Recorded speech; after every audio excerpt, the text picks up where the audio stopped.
जीविका का आमीन। एक बहुत अच्छा गायक था जो आज नीचे है, वो सिर्फ घमंड की वजह से। परमेश्वर ने लूसीफर के इब्लीस को अपनी महिमा के लिए चुना ताकि वो उसकी आराधना महिमा करे। सिर्फ घमंड की वजह से आज वो शैतान बन चुका है। और जिस दिन आपके लाइफ में घमंड बनता है, आप शैतान के कैटेगरी में बढ़ते जा रहे हो।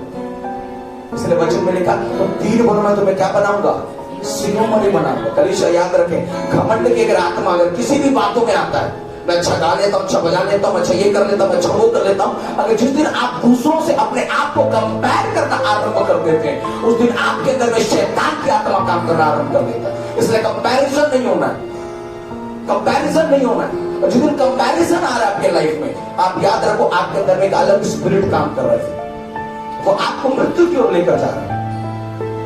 और कई बार खासकर विश्वासियों की लाइफ में आजकल तो पास्टर लोग इतना ज्यादा एक दूसरे को कंपेयर करते हैं, मैं ज्यादा पावर तू मेरे ज्यादा विश्वासी। नो, सबको परमेश्वर ने अलग अलग आशीष और बरकतों के साथ नवाजा है। अगर मैं कंपेयर कर रहा हूं अपने आप किसी सेवक से, मैं कंपेयर कर रहा हूं अपने आप किसी विश्वासी से, मैं कंपेयर कर रहा हूं अपने आप को पास्टर से, मैं अपने आप को शैतान की कैटेगरी में डाल रहा हूं। चाहे वो आपका बिजनेस हो, चाहे आपकी एजुकेशन हो, चाहे आपका जॉब हो, चाहे आपकी वो आत्मिक बात हो, कभी भी अपने लाइफ को कंपेयर मत करो। और जिस दिन आप कंपैरिजन के चीजों को अपने लाइफ में लेकर आते हो, घमंड में लाके आते हो, उस दिन आप अपने आप को खत्म करना शुरू कर देते हो। आमीन। जीविका का ये घमंड था इब्लीस के अंदर। क्योंकि मैं आराधना करता हूं तब यहाँ पर महिमा पूछता है, मैं आराधना करता हूं तब यहाँ पर आराधना वर्शिप होता है, प्रेज होता है, मेरे आने से होगा, मेरे ये करने से होगा, मेरे वो। जिस दिन ऐसा विचार हमारे अंदर में काम कर रहा है, उस दिन हम अपने अंदर की आत्मिकता को क्या कर रहे हैं, खत्म कर रहे हैं। Praise God. क्या बनना है, कलीसिया क्या बनना है, घमंड की आत्मा को क्या करना है, घमंड से चढ़ी हुई आंखों को परमेश्वर पसंद करता। जितना छोटा बनोगे प्रभु उतना बढ़ाता जाएगा। पटना में पिछले दिनों पर मैं जब मीटिंग में था, सर मीटिंग में, तो मैं वहां पर एक बात को बोला था।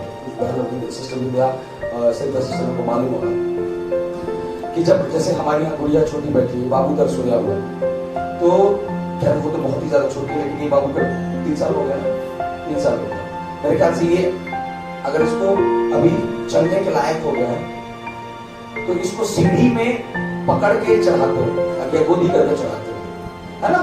सीढ़ी में पकड़ के या तो गोद में उठा कर इसको चढ़ाते हो। लेकिन जैसे ये थोड़ा और बड़ा होगा, 7-8 साल का होगा, 9 साल का होगा, 10 साल का होगा या 12 साल का होगा, फिर ये बोलेगा पापा बोला गोदी कर देगा।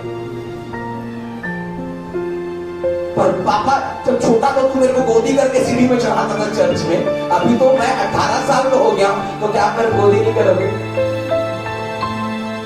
पापा क्या बोलेगा मालूम, तू अब बड़ा हो गया, मैं तो गोदी करने वाला, लेकिन छोटा था तो हर एक कदम में हाथ पकड़ के क्या करता था। मेरे कहने का मतलब क्या है, जिस दिन आप अपने आप को बड़ा दिखाना शुरू करोगे, या वो हाथ पकड़ना छोड़ देगा। छोटा बड़े रहो, हम सब खाने रहेगा। Praise the Lord. कुछ भी कर लो, माउंट एवरेस्ट पर चढ़ गए, 50 दुष्ट आत्मा निकाल दिए, एक साथ में कितने लोग चढ़ गए, मुर्दा जिंदा कर दिए, तो भी बोलना प्रभु मैं क्या हूं, हाथ को पकड़ के चलाएगा।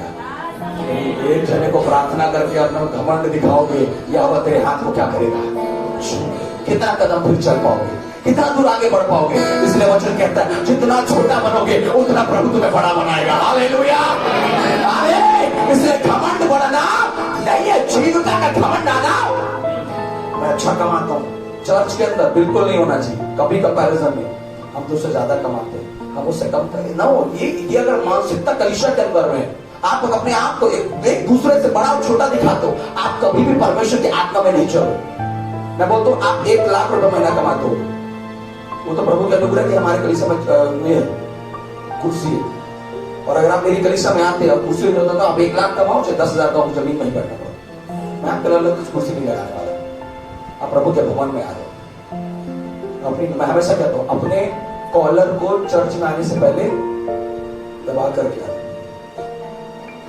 कॉलर उठना नहीं चाहिए यहाँ पर आकर। आपकी योग्यता, आपका नौकरी, आपका पैसा दरवाजे के इसके अंदर दीन बनेगा तुझे शिरोमणि बनाएगा। और एक चीज याद रखना, जितना ज्यादा आपकी हवा के सामने जीरो बनोगे, प्रभु बाहर में आपको हीरो बनाएगा। हालेलुया। बाहर में हीरो बनने के इधर क्या बनना पड़ेगा? इधर हीरो बनने से बाहर में प्रभु क्या बनाएगा? Praise the Lord. तो समझ में आ रहा है कि सूत्र, प्रभु के सामने क्या बनना है? हीरो बनना, शून्य बनना, घमंड आना, अभिमान आना।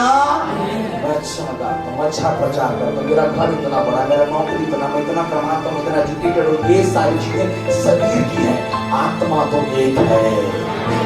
हालेलुया। अब में किसी प्रकार का भेदभाव नहीं है। हम सब क्या है?